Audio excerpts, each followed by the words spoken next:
và dắt em thiết tha. Tròn anh ngất ngây đi giữa vườn hoa. Và những phút giây đầu cho anh biết yêu em, và những phút giây này cho anh biết cần em. Người dối yêu đừng đi xa, hãy về đây cho đôi ta trở lại những phút giây ban đầu. Yeah.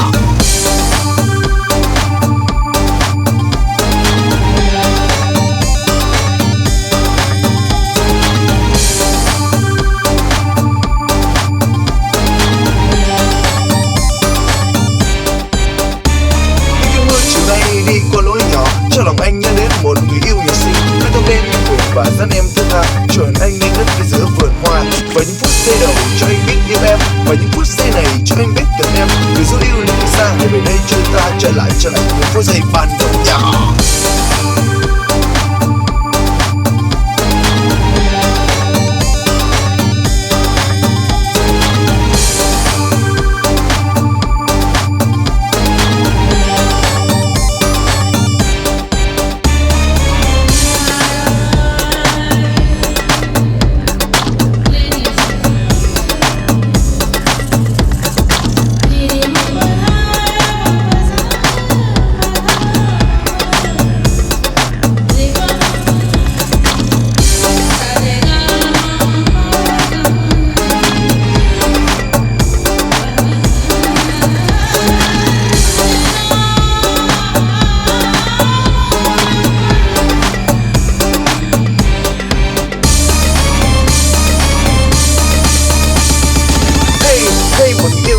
Cho tay những phút giây tuyệt vời. Dạ dạ.